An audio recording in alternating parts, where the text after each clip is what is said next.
witnesses today, and then the hearing will be open to questions. In consultation with the ranking member and pursuant to Rule 11E, I want to make members of the subcommittee aware that other members of the full committee may be joining us today. I'm excited to chair this hearing of the House Agriculture Committee Subcommittee on Livestock, Dairy, and Poultry, where we will focus on the important work of the National Animal Health Laboratory Network, or NAHLN. As a Fifth Generation Kansas farm kid, I grew up riding pens and doctoring sick cattle at my family's preconditioning feedlot, and I intimately understand and appreciate the vital role the animal health plays in all of livestock and our poultry operations. The National Animal Health Laboratory Network is a critical piece of our ability to respond to and mitigate foreign animal diseases.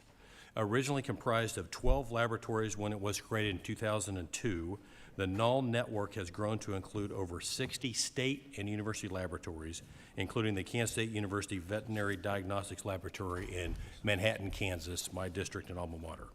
These labs are strategically placed across the United States to support animal agriculture by developing and increasing the capabilities and capacities to support early detection, rapid response, and appropriate recovery from high-consequence animal diseases. Put simply, they are the first line of our defense. These labs do not operate in a vacuum. The NAHLN network is successful because of partnerships between federal, state, and university-associated animal health laboratories and experts. This partnership is critical to response efforts when foreign animal diseases are detected, such as highly pathogenic avian influenza, New World screwworm, African swine fever, and unfortunately so many more. Today, you will hear from a panel of experts who all work at NAHLN's laboratories. These experts will be able to share pertinent information about the critical work they do, whether it be tracking the New World screwworm outbreak in Mexico, identifying the move of high-path entry into dairy cattle in Texas, working with the National Bio and Agro-Defense Facility in Kansas, or crucial swine testing in Iowa. This hearing could not come at a better time to highlight the work of the NAHLN laboratories and talk about the need for additional resources. As of 2 weeks ago, funding for the NAHLN, as well as funding for the National Animal Disease Preparedness and Response Program and National Animal Vaccine and Veterinary Countermeasures Bank, was substantially increased in the One Big Beautiful Bill. The One Big Beautiful Bill included $233 million per year for the three-legged stool, with $10 million per year directed towards the NAHLN laboratories, which is on top of existing discretionary federal spending. This funding will increase diagnostic capabilities, improve research, assist in disease surveillance, and strengthen our overall capacity as a nation to prevent, detect, and mitigate foreign animal diseases. I'm proud of the work of this committee did to shore up our animal health resources and protect the herds and flocks that bring so much value to our producers and national security. I look forward to hearing from our witnesses about the work they do day in and day out in their roles with the National Animal Health Laboratory Network. I'm excited to hear about how the increased funding will help their operation of these laboratories, which foreign animal diseases they see as the most consequential, and how we as Congress can be good partners to them. Again, thank you all for being here today. With that, I'd now like to welcome the distinguished ranking member, my friend and the gentleman from California, Mr. Costas, for any opening remarks he would like to give. Thank you very much, Chairman Finstra, and for members of the subcommittee. It's indeed, I think, a very important subcommittee hearing that we're holding here this morning because high-path avian flu has infected many parts of our country on a regional basis, and we've had different efforts with varying degrees of success to deal with this, but certainly we are not unaccustomed to having infectious diseases impacting our livestock and poultry industries across the country, and how we handle those and how we respond is critical, and therefore this hearing, I think, is totally appropriate and important. I want to thank the chairman not only for holding this hearing for that reason, but thank our witnesses. The witnesses that we have here have over 20 years of experience with grown to include over 60 labs that make up our detection system for animal disease control. As I always like to say, food is a national security issue. It is, and we should address it in that fashion. The laboratory network plays key roles in ensuring we have a safe and secure food supply chain for all Americans at their dinner table every evening. This laboratory network is part of that safety response. It's a foundation that allows us to respond rapidly to animal disease outbreaks simultaneously while keeping our food supply chain safe, and that's a challenge. As HiPath has gone over recently in different parts of our country, in California, where we have 20% of America's milk production, we've had over 70% infection in our dairy herds, which is critical mass. And of course, we've got a significant poultry industry as well. And trying to handle the two over the last 18 months, we've had our hands full. But we have an extra effort that is done by our efforts with our state veterinarian, Dr. Jones, who I will introduce in a moment. The only way, though, that we can properly trace and avoid further spread or spillover infection, I think, is if we're able to respond quickly. And that's why I think this hearing is so important, and accurately to identify and then use the information to allocate appropriate resources to address the problem. And NAHLN is a great example of which highlights the importance of how federal and state partnerships work together. And I think we have had a good example in California of that partnership working. We have our main level 1 lab at the University of California, Davis, which has played a critical role in coordinating with the laboratory network by providing resources throughout California and the nation in combating high-path avian flu. And this is just one example that demonstrates the importance of the laboratory network and the role it plays in greater effort of preventing animal disease that are being spread throughout the United States. And these labs talk to each other on a national basis, which is essential. When we have multiple state outbreaks of animal disease, such as the high-path avian influenza, it's absolutely essential that we have centralized operations coordinated across our states. And we're going to hear about that this morning. The role that NAHLN Central Office plays in combating disease response came into spotlight earlier this year in February. I was disappointed to hear with the DOGE efforts that the administration fired a quarter of the employees at the Central Coordinating Office.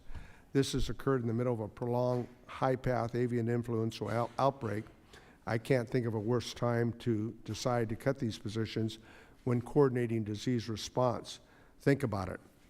We've seen uninformed, short-sighted decisions such as this one made, and it's not helpful. And I think we've already seen the impacts of those decisions.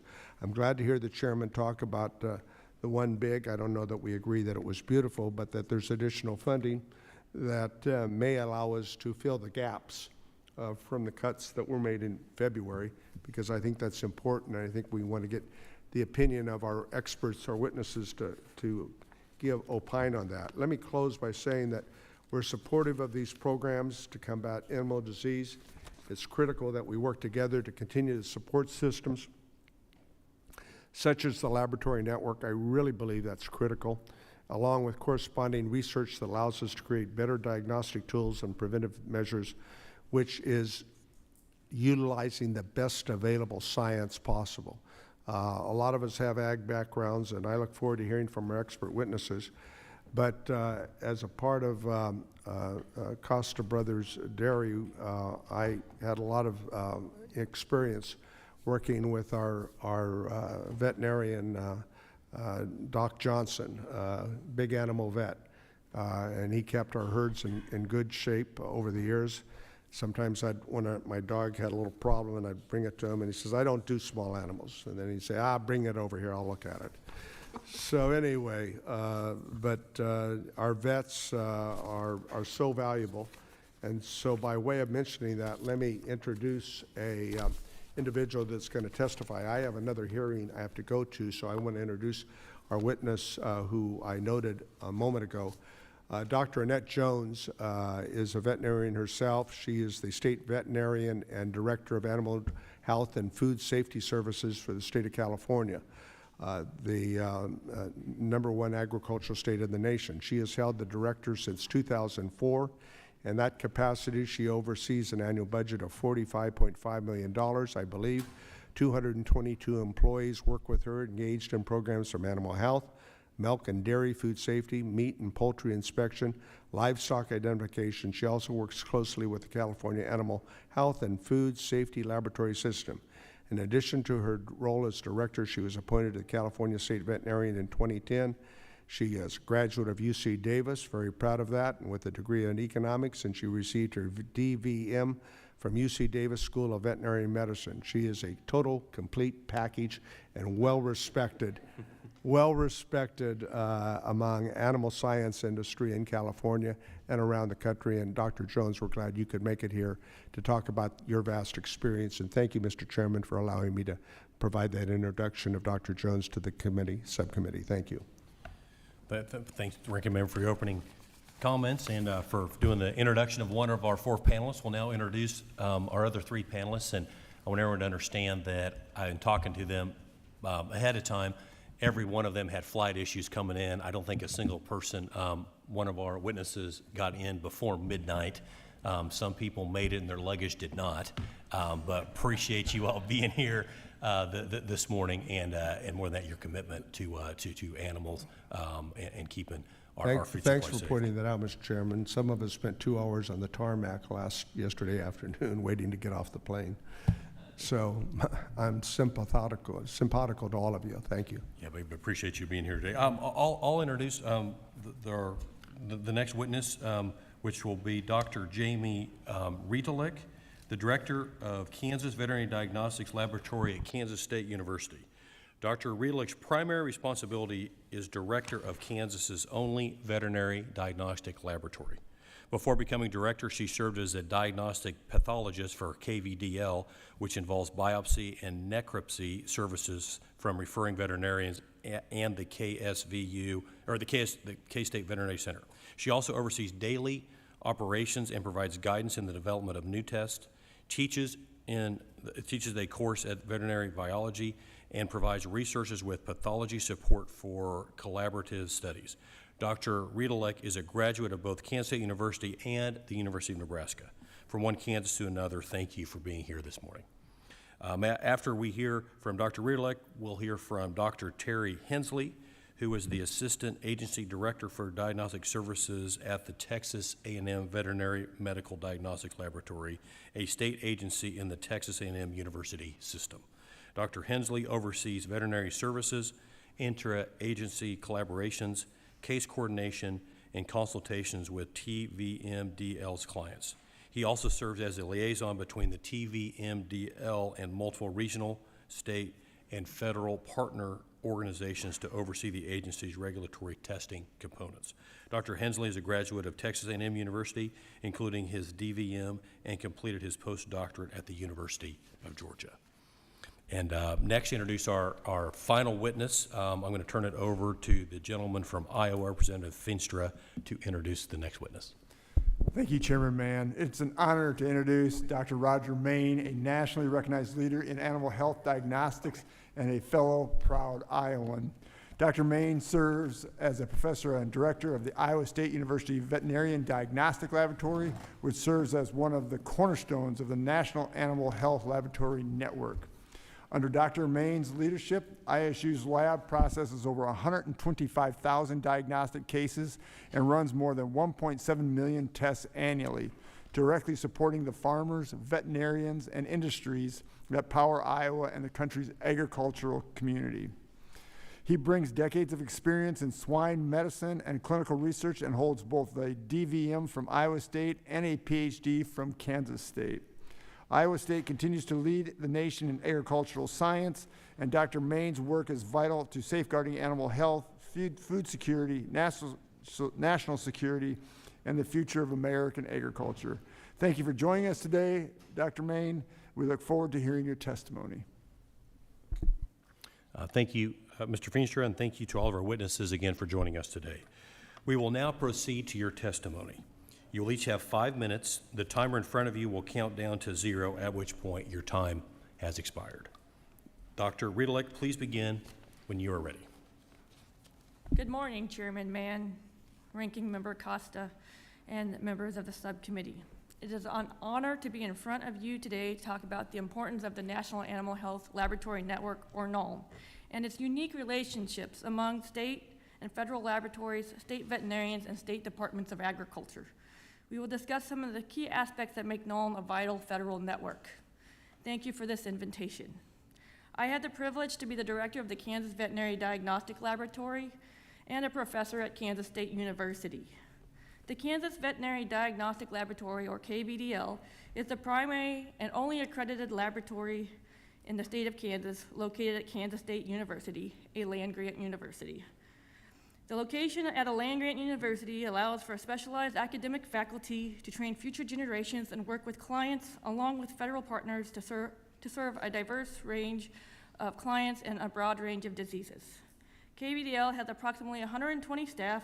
About 25 of those are faculty with various specialties and training. We see over 213 species. We have over 213 species in our database, perform 600 different tests, and approximately 600,000 tests annually. Although a diverse species caseload, the most common is cattle, KVDL is a critical pillar to support the $12.9 billion Kansas livestock industry. An important part of protection of Kansas livestock industry, and thus the United States, is the relationships and coordination provided by the NAHLN. NAHLN is a vital resource and call tree or communication system to protect United States animal agriculture by providing an early warning system for economically important outbreaks and foreign animal diseases, along with new threats such as the New World screwworm, which NAHLN labs are currently watching for. As stated, the NAHLN network includes 64 laboratories across the United States, which includes KVDL, a level 1 laboratory in the network. In addition, there are several federal or parent laboratories that are part of this network, which include the National Veterinary Service Laboratory in Ames, Iowa, the Foreign Animal Disease Diagnostic Laboratory, FADL, currently split between Plum Island, New York, and the National Bio-Agro Defense System facility in Manhattan, Kansas. There is also currently a surveillance laboratory in Puerto Rico for African swine fever. The NAHLN has built a strong, harmonious relationship between federal, state, and university veterinary diagnostic laboratories with over 20 years of experience in protecting animal agriculture in the United States through surveillance and disease testing. In addition to providing communication, coordination, and funding, NAHLN also provides standardized testing procedures and laboratory accuracy testing known as proficiency testing. Standardized protocols and proficiency testing provide consistent, trustworthy, and high-capacity testing among all 64 NAHLN laboratories in critical disease events.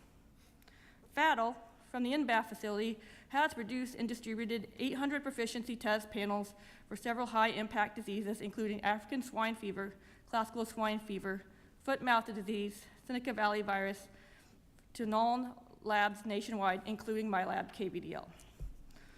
NAHLN coordination of the state laboratories, funding to support the laboratories, weekly communication calls, standard protocols, and proficiency testing have resulted in a network with redundancy to support each other.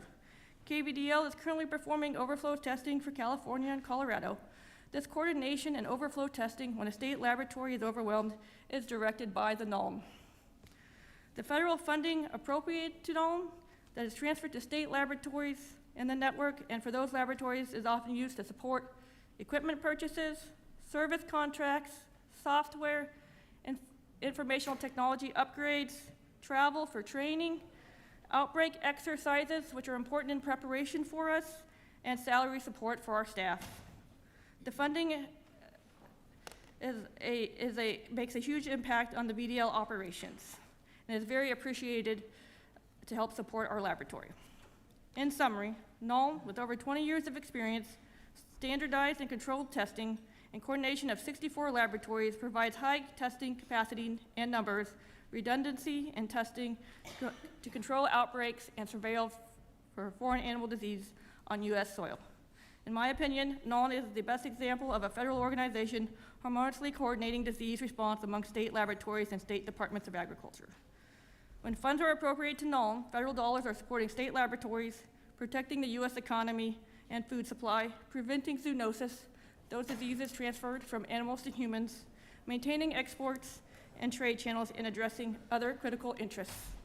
Thank you for allowing me to discuss the importance of NAHLN today. Thank you, Dr. Riedeleck. Next up, Dr. Hensley, please begin when you are ready. Good morning, Chairman Mann, Ranking Member Costa, and members of the subcommittee. Thank you for the opportunity to address you today. I'm Terry Hensley, Assistant Agency Director of the Texas A&M Veterinary Medical Diagnostic Laboratory, or TVMDL. I have the privilege of serving at one of our nation's busiest veterinary diagnostic laboratories, running almost 1 million tests annually. Most of our caseload comes from within Texas, but we also receive samples from all 50 states and internationally. Animal diseases don't respect geographic boundaries. Therefore, it's imperative that our veterinary diagnostic laboratories in all 50 states have the same capabilities to detect diseases quickly and accurately to limit their spread and mitigate the impact on animal agriculture. The NAHLN has built a responsive, effective partnership of state and federal laboratories that leverages resources and talent across the nation. The NAHLN Program Office works tirelessly to strengthen relationships with every member laboratory so we can respond as a network to the ever-increasing disease incursions threatening our nation's animal agriculture industries. It's crucial that the NAHLN be fortified and enabled to provide the critical diagnostic testing needed during animal disease outbreaks.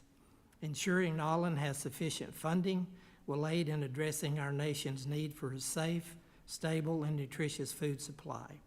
We want to thank Congress for the increased funding for NAHLN in the reconciliation bill and for Congressman Ronnie Jackson for helping lead those efforts. TVMDL was one of the original NAHLN core laboratories.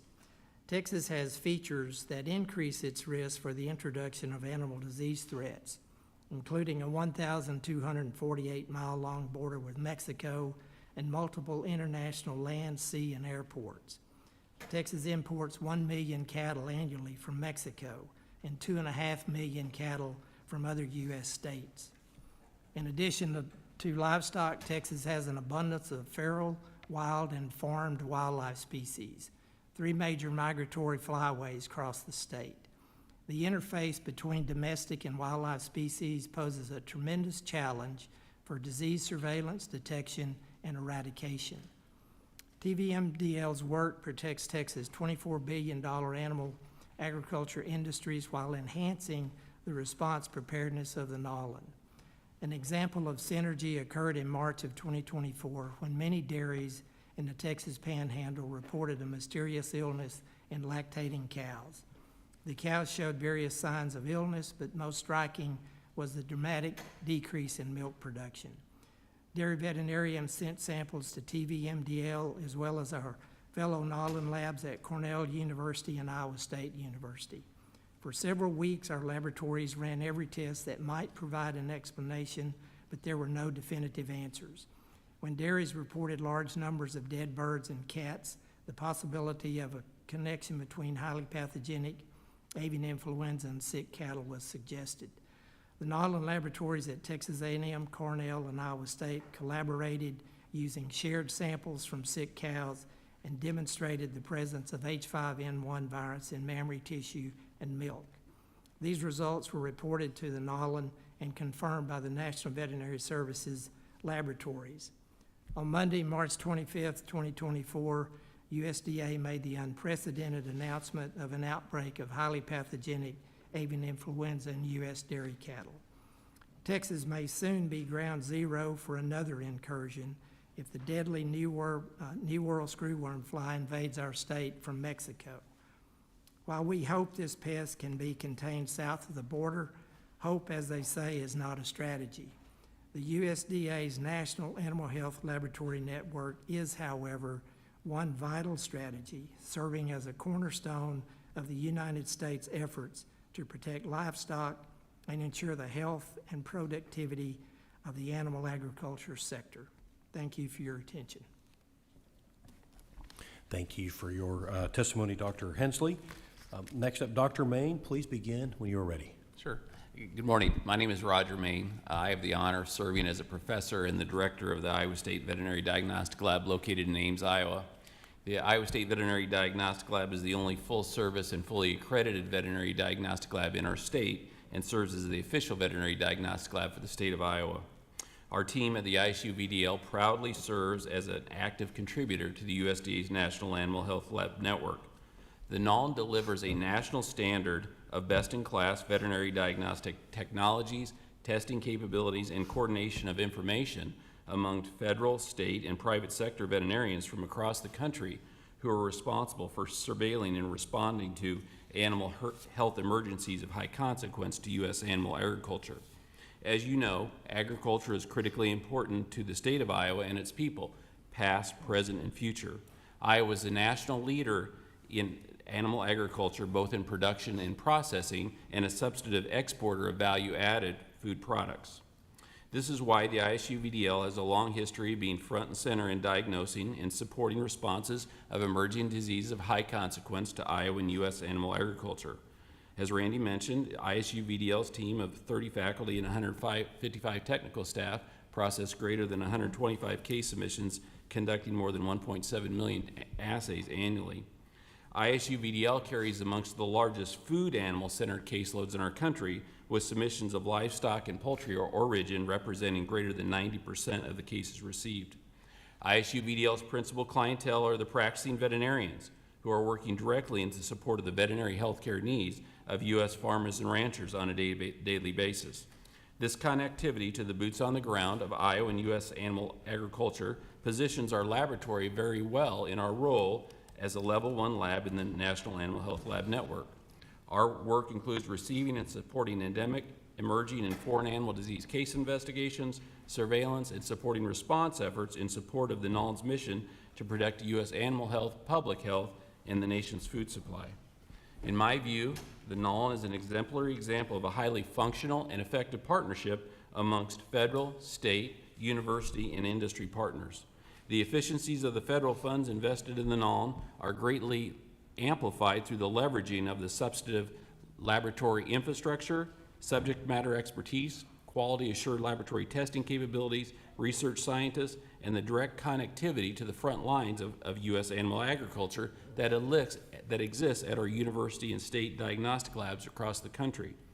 The federal support provided through the NAHLN is a cornerstone for enhancing national preparedness to effectively monitor and respond to the ever-increasing risk and realities of emerging disease of high importance to both animal and human health. ISU VDL's role in working in partnership with our USDA colleagues, practicing veterinarians, peer laboratories, and the state and federal animal health officials from across the country in support of the detection and response to the high-path avian influenza outbreak impacting U.S. poultry, flocks, and dairy herds in the past 2 years is simply the most recent example of the ISU VDL and USDA NAHLN partners from across the country stepping up in a time of need. Such capabilities are only made possible through the federal investment in this vital network. In summary, I believe the federal investments in the NAHLN represent a true win-win-win. Win for U.S. animal health, public health, for U.S. agriculture more broadly, and for enhancing the security, safety, and affordability of our nation's food supply. I thank the members of this committee and leaders within USDA APHIS, both present and past, for your leadership, vision, and steadfast support for establishing and continuing to advance the capabilities and reach of the NAHLN across our country. Your vision and support have resulted in the development of a highly trusted and capable veterinary network of veterinary diagnostic labs that are truly world-class. In my opinion, the NAHLN is a crown jewel within USDA APHIS veterinary services that is uniquely American and unmatched the world around. It is something that each of us as Americans can and should take great pride in. And thank you again for the opportunity to be and speak with you here today. Thank you, Dr. Main, for that testimony. Next up, Dr. Jones, please begin when you are ready. Thank you for including me in this hearing today. My long tenure as state veterinarian has provided me with extensive real-world experience. I've seen effective and less effective strategies, and I'm very familiar with critical infrastructure that must be in place to mitigate the impacts of catastrophic disease outbreaks. To provide some context, I think of myself as a fire chief, and our disease control experts are deployed to contain outbreaks, much like containing an almost invisible fire. We're emergency responders, and our strategies are practiced but modified to reflect the specific situation in front of us. State and federal partners work side by side, and decisions are made in unified command. Similar to a fire response are actions like euthanizing entire flocks or halting animal and product movement needed to maintain business can be devastating to some, but are necessary to minimize the negative impacts on all the nation's herds and flocks. Continuing the analogy, the National Animal Health Laboratory Network exists to detect new pathogens that threaten our food system, animal health, or public health. It's like the smoke detector that alerts all potentially impacted animal owners and first responders to a problem early enough to reduce losses. This critical detection system also accurately tells us field responders what's in front of us so that we can modify our strategy. That brings me to my first point. We as a nation and as farmers and ranchers need that smoke detector so that even if the fire department is delayed or overwhelmed, we know there's a problem and we can act to protect our employees and animals. This also brings me to my second point. Given the weight of regulatory response decisions, testing must be accurate, consistent, and timely. That means we must have a laboratory network with surge capacity, consistent methods, and robust quality control at all member labs. The test results must stand up to scrutiny.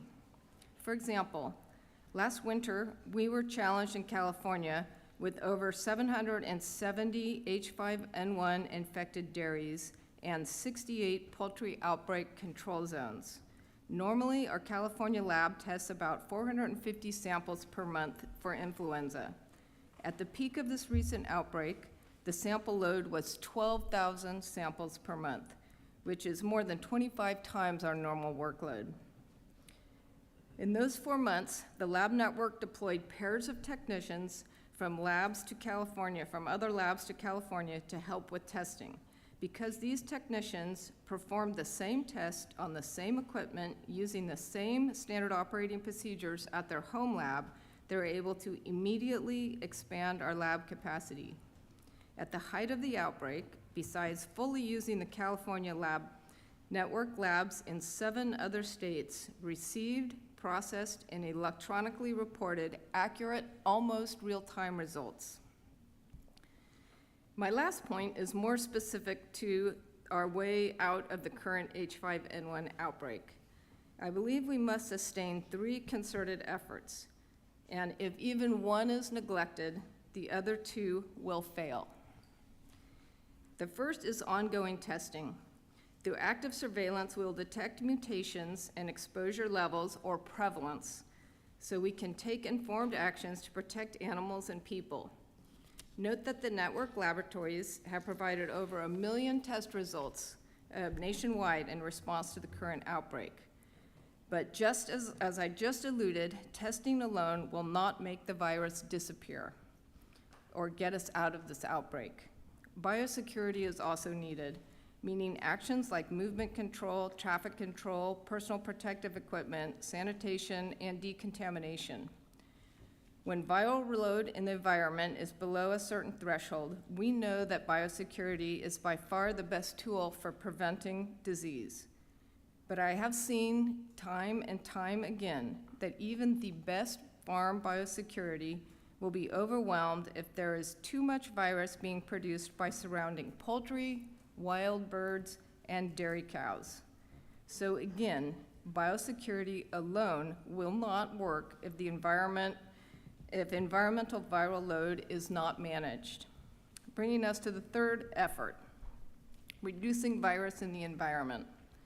Currently, we do this the hard way, by euthanizing infected flocks and by allowing dairy immunity to develop after exposure. Dairy exposure means a huge percent of herd suffers through bloody, snotty noses, aborted pregnancies, no interest in food and water, and udders that dry up. This is not a path that most herd managers ever want to travel.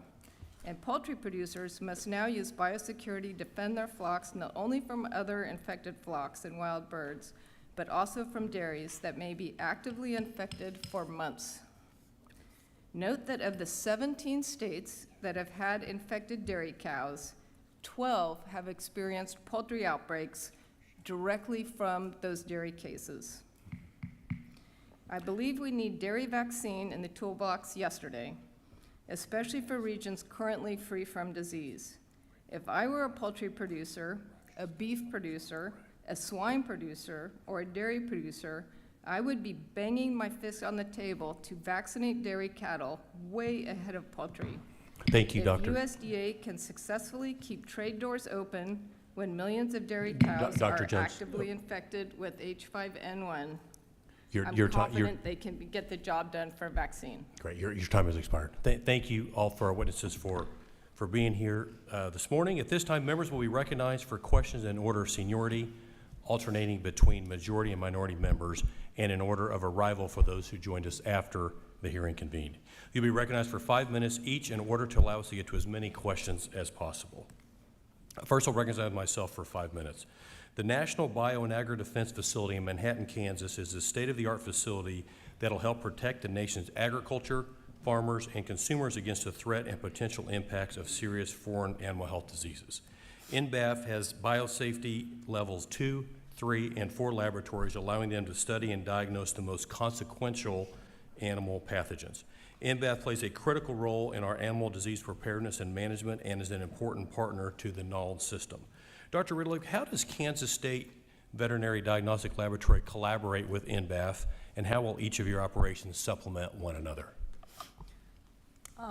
We are excited to have NBAF as our neighbor in Manhattan, Kansas. And so NBAF has multiple missions. One of those is research and one of those is service, which is the NAHLN or SPADA lab that was discussed. And so the NAHLN being a network, our interaction with them through the NAHLN and confirmatory testing is going to be the same as all of the NAHLN laboratories for that.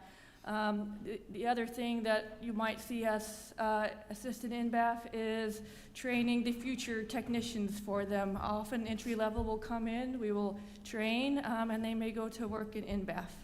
But ultimately the collaboration will be very similar among all of the state laboratories, with NBAF being our parent lab and our confirmatory testing place. Great, thank you. Next question. The detection of the New World screwworm in Mexico is a huge threat to our domestic cattle producers. USDA estimates that a contemporary outbreak in Texas alone would cost producers $732 million per year. If you expand those results to the states within the historic range of the New World screwworm pre-eradication, a contemporary outbreak would cost producers as much as $4.3 billion per year and cause a total economic loss of over $10 billion. These are not losses our producers or our economy can afford. Again, for you, Dr. Ridlick, surveillance and testing capacity was critical to eradicating this pest back in the 60s. How are the NAHLN laboratories involved in preventing the spread of the screwworm, and what role would they play if the pest were to reach our shores? So as stated earlier, the NAHLN labs, many of them are universities and state departments of ag, which have specialists. These specialists are highly trained in to recognize diseases and new disease threats. At KVDL, like many of the other labs in the network, we have parasitologists and pathologists on staff that have already gone through training to recognize this. And so we will recognize through there. The NAHLN also is discussing it in its weekly calls, updating us and providing training. And in addition, with the caseload that comes through these diagnostic laboratories in the states, we see all sorts of things and animals for disposal, allowing us a large caseload to surveil coming in through routine testing. Great. And final question will be for you, Dr. Main. 2 weeks ago, the One Big Beautiful Bill was signed into law. We were able to secure historic investments to modernize the farm safety net, promote ag products overseas, increase research, and important to this hearing, shore up our animal health tools. Under the One Big Beautiful Bill Act, the NAHLN system will receive $10 million annually through fiscal year 2030 on top of existing discretionary spending. At a time when foreign animal diseases are threatening our producers on all fronts, how will this investment help your lab to prepare for and respond to an outbreak? Well, thank you. It will be of tremendous help, I would say, from providing a base of capacity and capability, which is principally driven by our people. And that additional funding will enable, I think, across the laboratory to really help with, I would say, maintaining adequate preparedness via the people in the laboratory. Great. Dr. Inslee, anything to add to that? No, I think that's That's true. I'd agree with what Dr. Main said, really. Right, well, I'll yield back the balance of my time, and next up, I will recognize the gentleman from New York, Mr. Riley, for 5 minutes. Thank you. Well, thank you, Mr. Chairman, for organizing this really important hearing. And to our witnesses, thank you for coming to testify, particularly given the extraordinary challenges a lot of you had with traveling here. Dr. Riedelijk, am I pronouncing that correctly? Is it Riedelijk? Very close, Retallick. Yep. Okay. Well, I really appreciated your testimony about NAHLN's role in defending our country against agro-terrorism. Food security is national security. I think that's become kind of cliche over time, but it's actually really true. And my colleague Zach Nunn on the other side of the aisle and I recently introduced bipartisan legislation that would crack down on agro-terror threats from the Chinese Communist Party. Our bill creates new criminal offenses for knowingly and recklessly importing high-risk agricultural biological agents, and we'll have tougher penalties for individuals who are doing that when they're tied to foreign adversaries. I think this is a really pressing issue that demands urgency, particularly in light of, I know you had in your written testimony one recent example of this. Was hoping you might be able to elaborate a little bit on how NAHLN's labs work together to detect and prevent agro-terrorist threats, and what more support you need from us on this committee to make sure we're keeping our food supply safe. So for the agri-terrorism is a significant threat to the United States agriculture. And so through the laboratories, through NAHLN has weekly calls, and that's with all the laboratories, and that is key for communication about what we're seeing, and how to communicate and what testing needs to be done. We know that a way to control an outbreak, from agro-terrorism, is through testing. It's one of those methods, and so the coordination through NAHLN with all of the state laboratories is vital in protecting or responding to an event of agro-terrorism very quickly. And so for support, again, you're already on that track for us. You've added funding for us to increase our capacity. And so that is a critical part for us, is maintaining funding or increasing funding to help support these laboratories in their surveillance for these type of agro-terrorism events.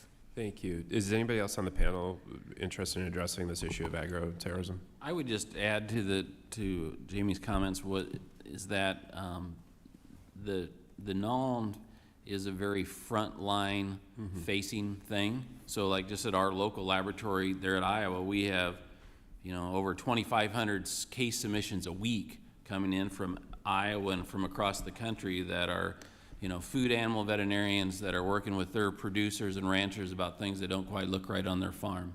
And I think that really provides that, as Annette mentioned, is like that first line of defense of identification, and early response would be very critical in any such endeavor. That's really helpful. Thank you.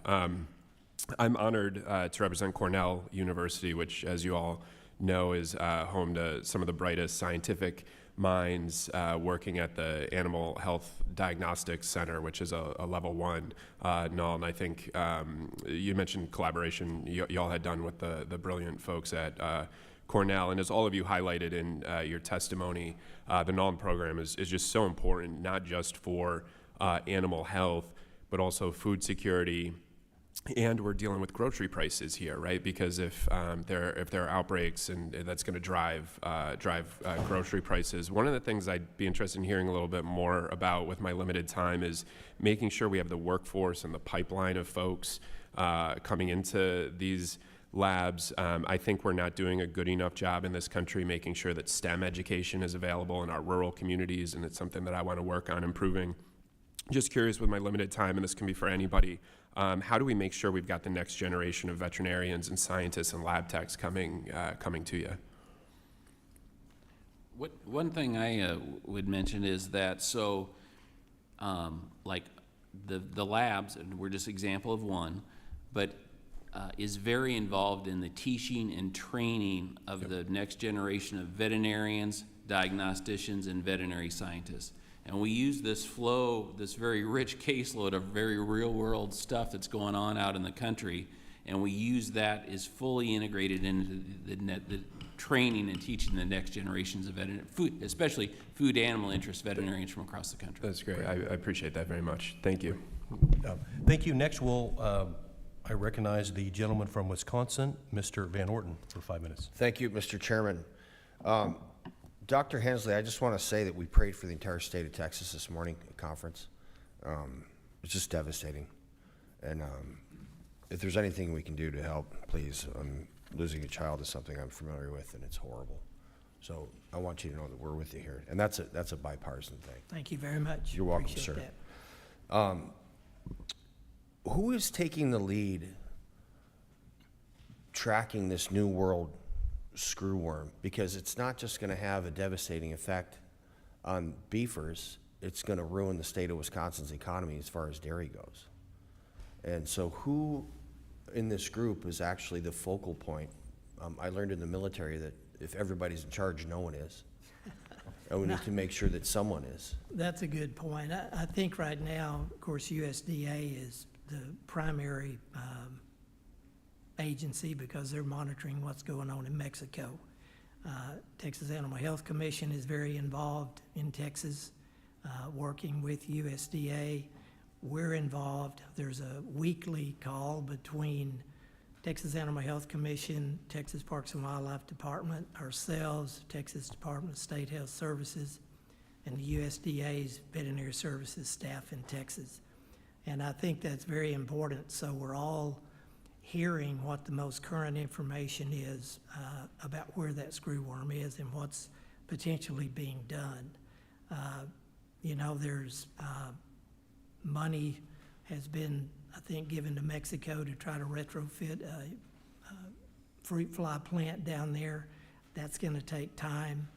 There's efforts to start a plant there in Mission, at least to be able to rear some of the flies that come from Mexico or Panama for release. But all of these things take time. So I think surveillance is going to be extremely important. And that's going to be everybody in the state of Texas is going to have to be involved in that. But I think as far as leading the information right now, it's USDA and Texas Animal Health Commission. Okay. And I think everyone so far in the state is working together. Texas A&M AgriLife Extension Service has been very involved. We did a online talk here a few weeks ago. There were 4,000 people that signed up for that to hear what the current status is, what is New World screwworm. We've got a population now even of ranchers that have no idea. They weren't alive back then. So, Doctor, yeah. let me, hold on a sec here, please. So I'm going to have USDA and OMB in my office tomorrow morning at 08. If you're around, if they deliver your luggage tonight, that'd be great. I don't care what you look like. We're from Wisconsin. I'll give you a Miller Lite at 8 in the morning. No one cares. They're going to be in tomorrow morning, and again, that's a real invitation if you want to come. It's right upstairs here. But what type of relationships do you guys have with your foreign counterparts? So, you know, this started down south. There's the plant in Panama. There's one in Mexico. There's one in actually the state of Georgia.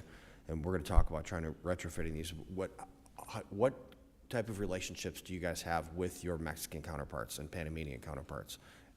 Okay, us as a diagnostic lab, we really do not have contacts with the Mexican officials. Would it be helpful for you to do that, and can I facilitate that for you? I think where we need to be, we need the current information, and whether that's coming from us working with the Mexicans or we need to have the current information coming from the USDA, and that goes back through the Texas Animal Health Commission. To me, that's where we need to be sure that everyone there is getting the most current information. And I think they've been doing a good job of trying to keep us updated on where that screwworm is. Is it still moving north? Well, I think they have a tremendous economic incentive to do so because we get a lot of feeder cattle from Mexico, and that has stopped. Yes, we Right. have a tremendous incentive to do that. Yes, sir. Well, with that, I yield back the balance of my time. And sir, sorry, before I yield back, I'd like to get a hold of you later. Yes, sir. And if anybody else would like to come to that meeting tomorrow morning, that's a real offer too. I yield back. Thank you. Thank you, Mr. Chairman. Gentleman rules, I now recognize the gentleman from Iowa, Mr. Feenstra, for 5 minutes. Thank you, Chairman Mann. Thank you to each one of our witnesses. Greatly appreciate you here. The National Animal Health Laboratory Network plays a critical role in safeguarding animal health, supporting for disease surveillance, protecting security of our national food supply. This is very critical. We just passed some extra dollars in our reconciliation bill, which is wonderful. But Dr. Main, I would like to ask you, all right, so we have these dollars, which is wonderful. How does that affect you and your lab? But more importantly, what else can we do? I mean, is there more, instead of money, policy that we could go down and look at? What is your thoughts on that? Yeah, I think the support of the NAHLN program as a whole, and then the additional funding that does trickle down essentially to the member labs. And again, that provides, I'd say, some base funding to help enhance the robustness of human resource-based capabilities that exist at these laboratories. And I just can't tell you how important I believe that is to be able to support the overall work that the lab does.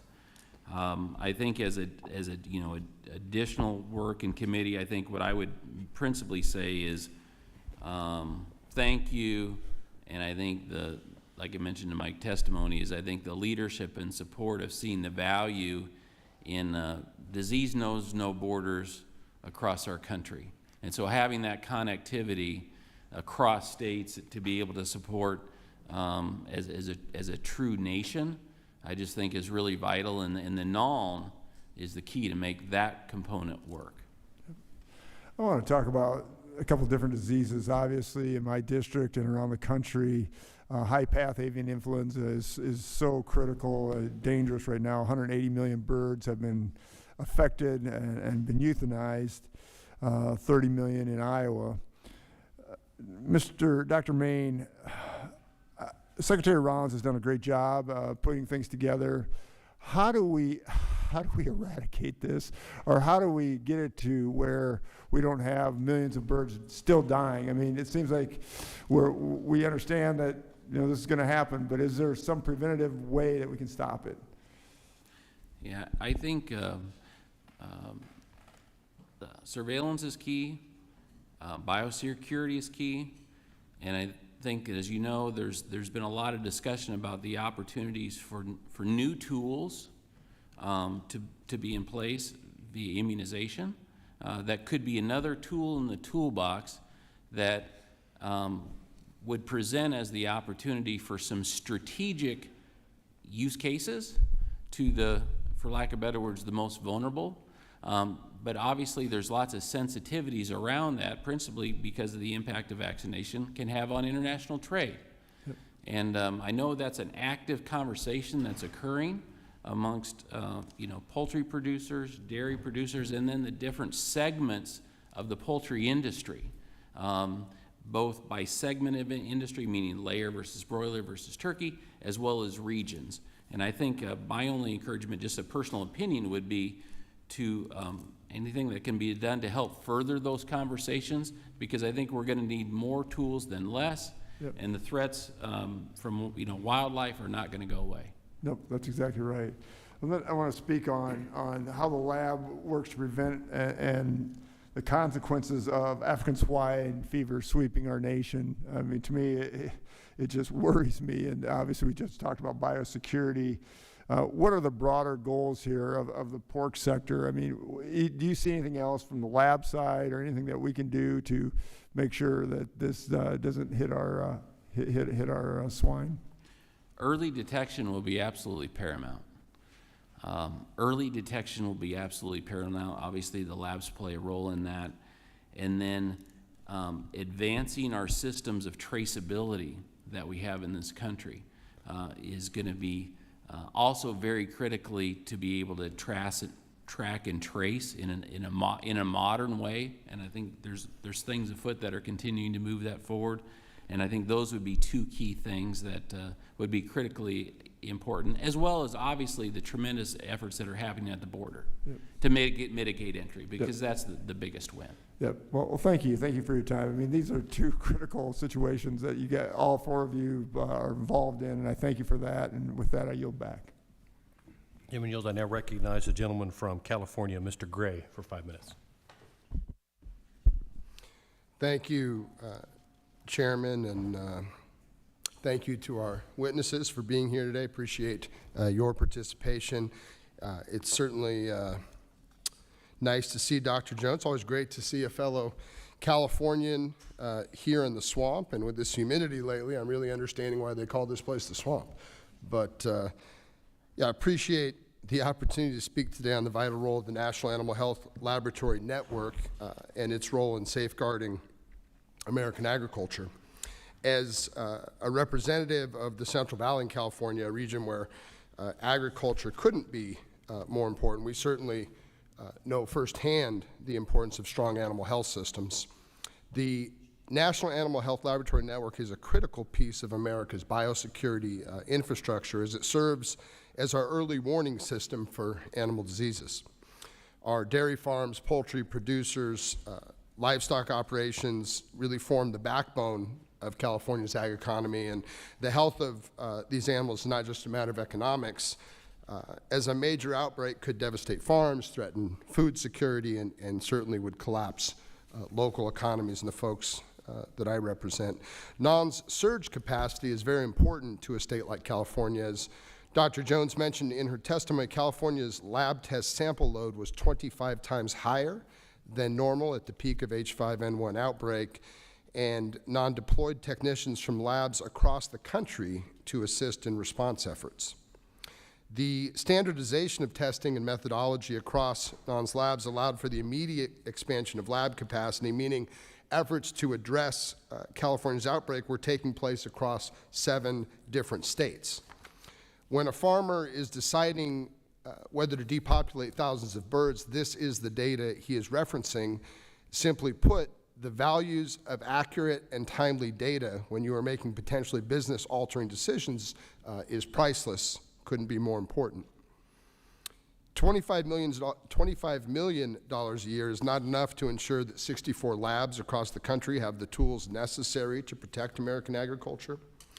Dr. Jones, in your testimony, you highlight the importance of reducing the H5N1 virus in the environment and how the current methods of euthanizing infected flocks and promoting dairy immunity development through infection are not enough.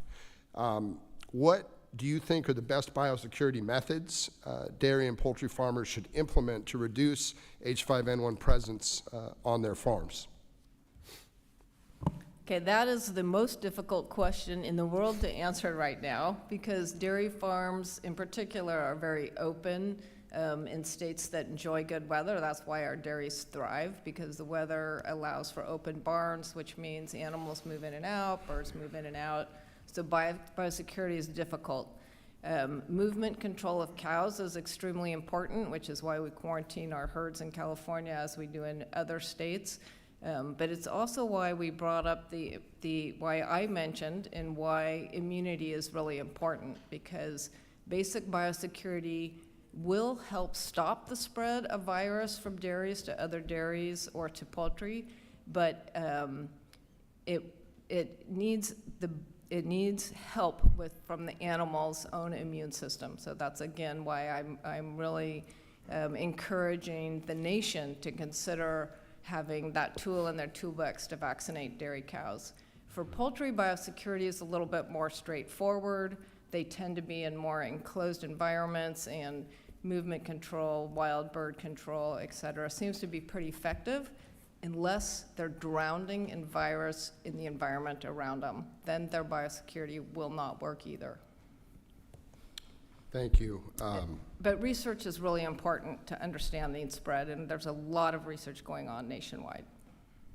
Yeah, I couldn't agree more. Farmers play a critical role in the fabric of disease response, as their cooperation and early reporting are essential to the rapid containment of outbreaks. The lab's work obviously can only be effective if they have that trust. I know that livestock producers can be wary of working with federal partners. How do you build and maintain good relationships with producers so that that work can continue? So my two favorite questions. Livestock producers definitely can be very skeptical of government, so the key is to have a relationship, open communication, show them the facts, show them the tests, have reliable tests, and share information as fast as possible, and involve them in helping with best practices for mitigating the effects of the disease. So in California, I wouldn't say all the producers love us, but we certainly have a very good relationship with them, and they are our very most important cooperators and are on our side. Great. Thank you. Appreciate that. The gentleman's time's expired. Yep, was going to yield back. Okay, thank you. Next, I recognize the gentleman from Indiana, Mr. Baird, for 5 minutes. Thank you, Mr. Chairman, and thank our witnesses for being here. You know, I recognize how important your efforts are in protecting our livestock industry, but agriculture in general across our country. So I think it's very important. And I was glad to hear several of you mention that livestock and biological security is also food security, and that's very important to all of us. And Dr. Jones, you mentioned, it wasn't in your testimony, but I saw the figures that I thought were relevant to what we're talking about today.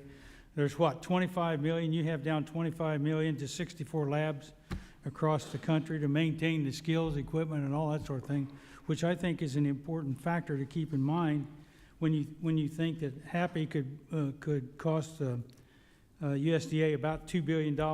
Foot and mouth disease could cost us $200 billion.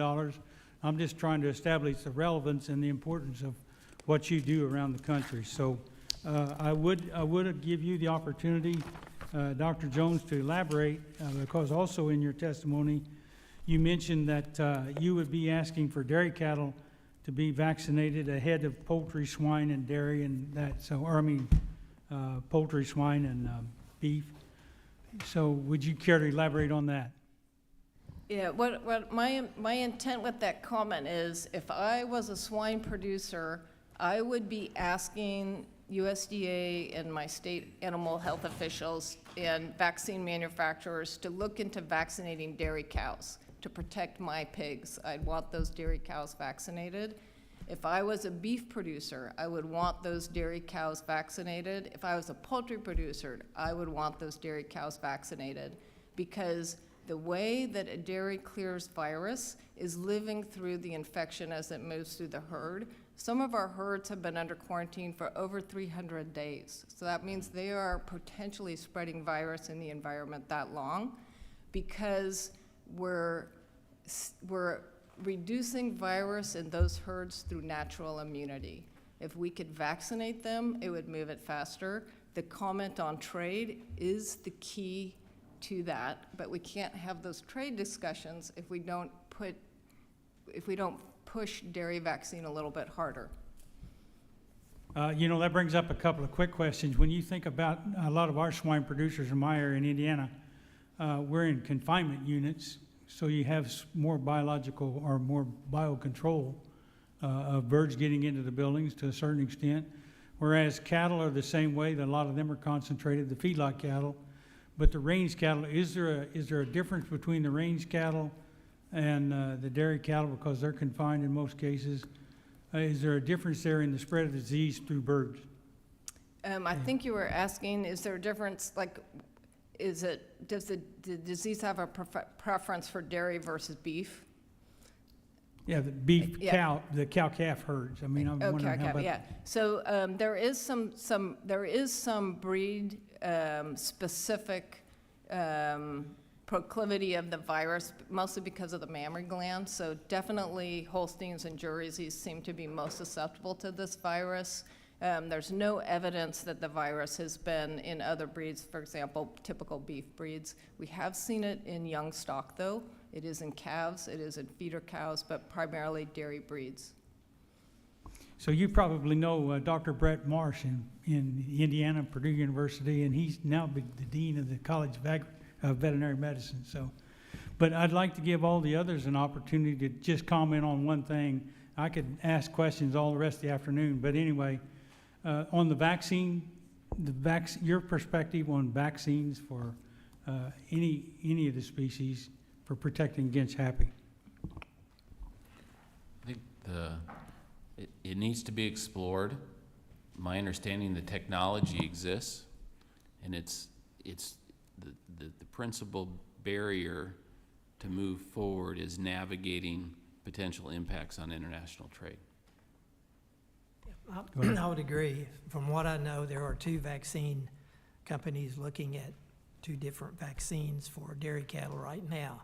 But I think what Annette and Roger said, we do have to look at trade, but we have to weigh that against being able to stop this virus in dairy cattle. So. Dr. Relic, you got 10 seconds.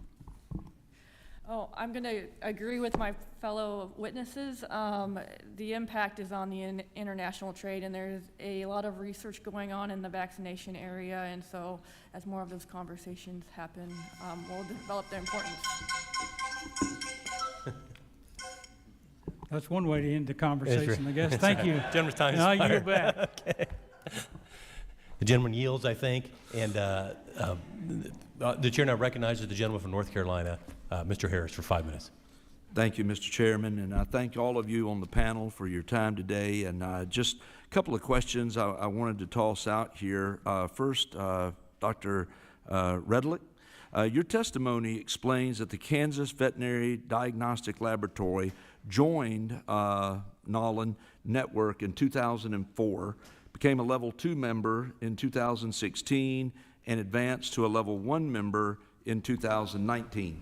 And of course, as we've talked about, Level 1 labs have the highest standards and have the most advanced diagnostic capabilities, among other things. So if you could take just a moment and explain the process of going from a Level 2 member to a Level 1 member. So the NAHLN has a matrix they put out every 2 years for the labs to assess where the lab is on capacity and the ability to respond. And in this matrix, there is facility requirements, what equipment do you have, what's your staffing look like, what outreach are you doing, and what NAHLN groups, technical groups are you working with.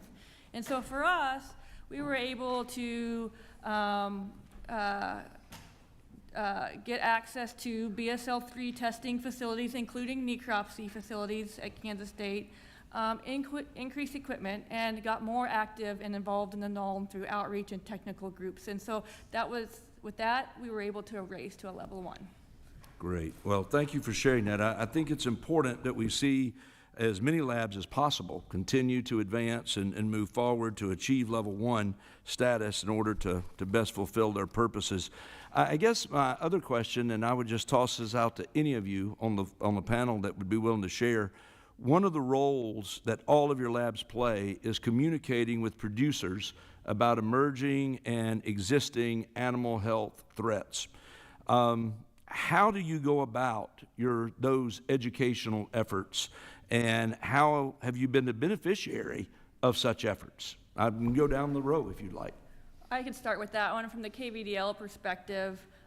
We have webinars we do for clients, quarterly newsletters, email lists, so if a new disease pops up, we can get it out to our clientele and let them know something's there. We have veterinarians that attend producer meetings around the state, and we also have a field investigation unit. And then being located at the College of Veterinary Medicine, the CE events bring in those veterinarians too, and we were able to communicate that route with them too. So we have several ways to communicate what's going on with our producers. Okay. Yeah. Sort of the same thing at TVMDL. We do podcasts. We put educational information on our website. We have a veterinary services section that we routinely interact with veterinarians and producers. We attend producer meetings, give presentations there. We work with the AgriLife Extension Service to help provide information through that resource. So we have a number of outreach efforts that we do to try to get information out to producers and veterinarians, of course. Okay. Thank you. Yep. I would just say that our principal focus is on educating our veterinarians, the practicing veterinarians, and then they in turn are working with their producers. And so it's that, and like 98% of our caseload is the same practicing veterinarians submitting week after week after week. And so we have really great, I'd say, close working relationships with those veterinarians about what's happening with, not only with their caseload, but with the lab more broadly. And then they're in turn sharing that with the veterinarians, in addition to more traditional partnerships with our extension service. Same in California. Okay, great.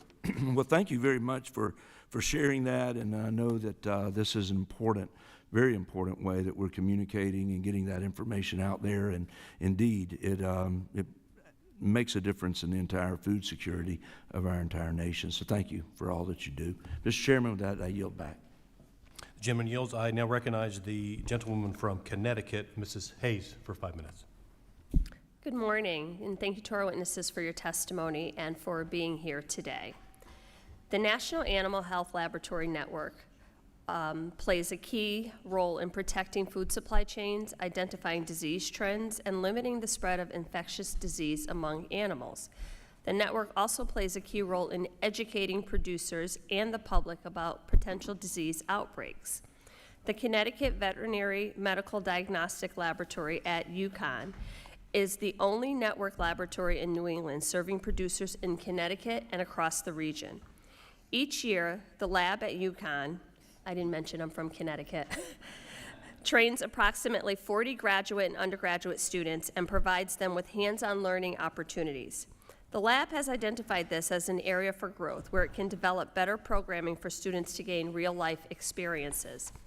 Dr. Jones, UC Davis offers numerous outreach opportunities for pre-veterinary students, including summer programs for middle school and high school students to learn about the field. I'm an educator by trade, and I'm always thinking about pipeline, capacity building, the future, how we engage young people much earlier and introduce them to the potential of so many careers that are within their grasp. Can you describe how your laboratory partners with UC Davis to train veterinary students? Sure. The Animal Health Lab at Davis not only has a lab located at Davis, but they also have lab sites at different locations throughout the state. So they're able to partner with not only the students there at Davis, but also bring them a little bit further down into our Central Valley, which is really the heart of agriculture in California, to give them a little bit more of a taste of the real world of producing food for large groups of people. So that's one of the examples of how they interact with the vet school and with the undergraduates in high schools. Can you talk a little bit about how you utilize the National Animal Health Network Laboratory Network to perform outreach to students and just, I guess, expose them? Because what I've heard, many young people have an idea of what they think careers and professions are, but it's not until they have some actual practical interaction that they really kind of see themselves doing that work. A lot of that type of role, if you're talking about the laboratory network itself, or any network that you use. Yeah, a lot of that exposure comes through summer hires and tours, and it gives students a real flavor for the science technology involved in today's animal health world and food safety world. Dr. Mame, I see you nodding your head. Did you want to add something? Yes. So in Iowa, it's very much I think it's over half of the students at Iowa State College of Vet Med graduating go into either mixed or large animal practice. And the vast majority of those students are not farm kids. They're students that are bright, and they through work experiences at school, internships, whether in undergraduate and externships in veterinary school, got turned on to animal agriculture and have chosen to make a profession of it. Thank you, and I appreciate you adding that, because many of my farmers are telling me now, like, their children don't want to go into ag-related fields, so we have to be more attractive to a broader network of young people. in order to infuse this pipeline. In 2023, a study by Johns Hopkins University found that the number of food animal veterinarians has decreased by 90% since World War II. Today, less than 2% of veterinarians work exclusively with food animals. Outside the lab, veterinarians are the first line of defense during a disease outbreak, meeting first with impacted farmers and then reporting their findings to network labs. Dr. Redelick, in the materials you provided to our committee, you mentioned that the Kansas State Veterinary Diagnostic Laboratory experienced a 62% faculty turnover in 2022.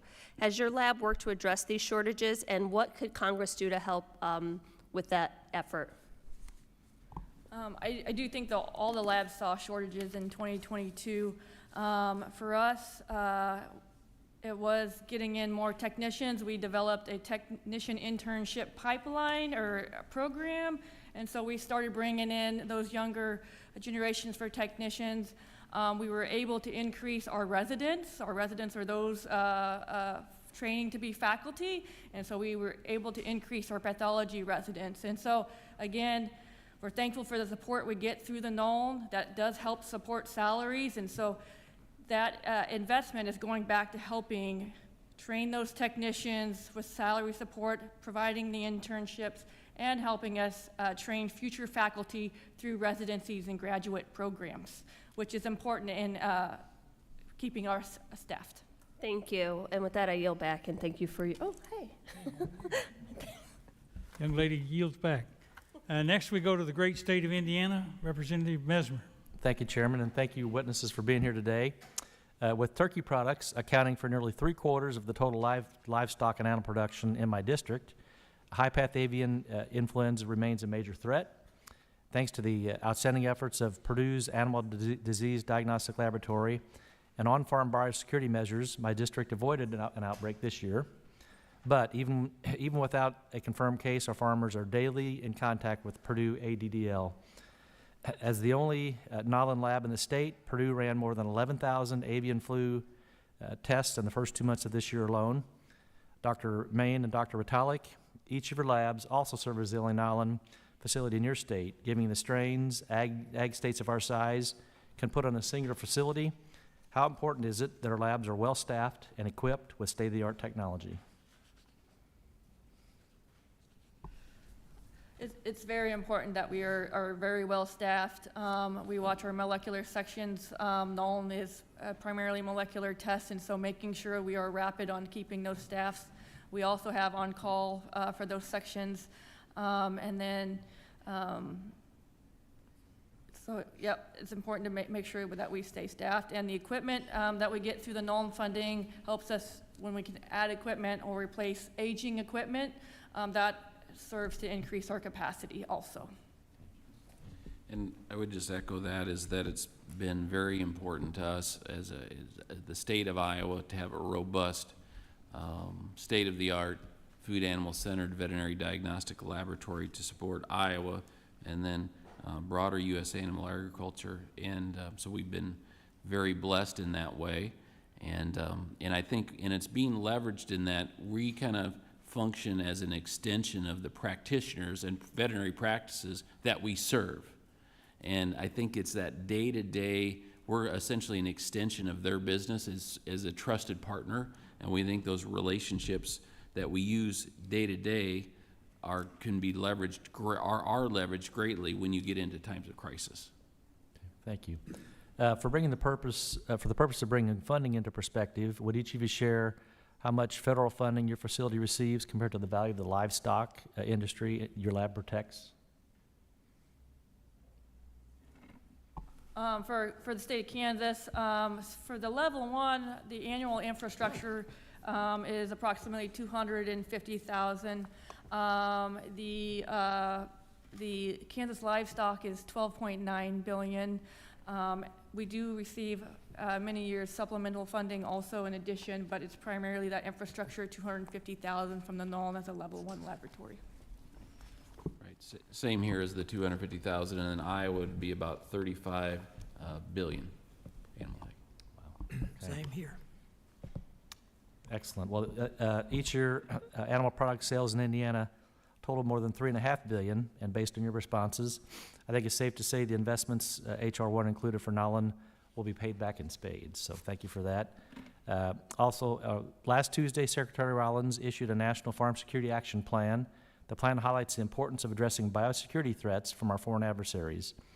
Dr. Vitalik, in your opinion, is NAHLN currently equipped to handle major bioterrorism? And if not, what do we need to do to make our nation and our ag system protected?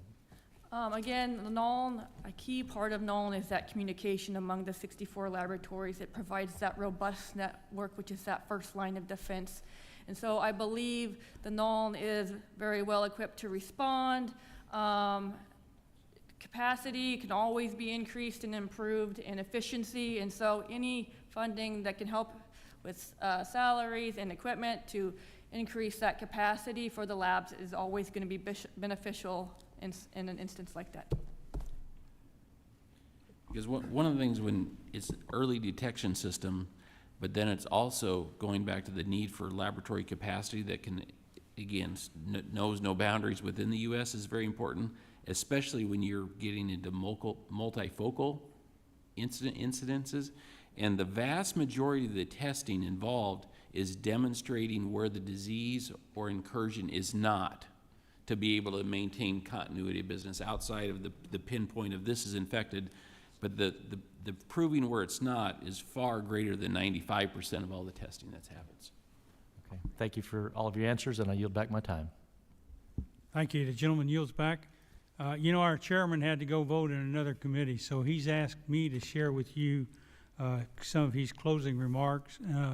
The first being how much we appreciate all of you taking the time out of your schedules to be here, because we think this is an important aspect of agriculture and food security. But anyway, he says, today's hearing provided the perfect opportunity to highlight for critical work undertaken each and every day by the National Animal Health Laboratory Network. NAHLN's system is a shining example of what federal, state, and local collaboration looks like when it's done correctly, and the work of NAHLN's laboratory is absolutely critical to protecting our domestic animal supply, our producers, and national security.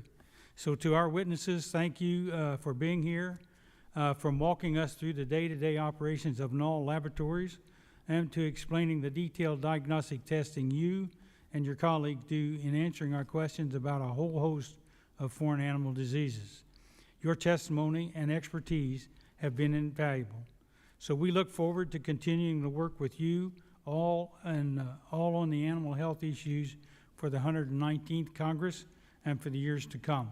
Thank you, and this meeting is adjourned.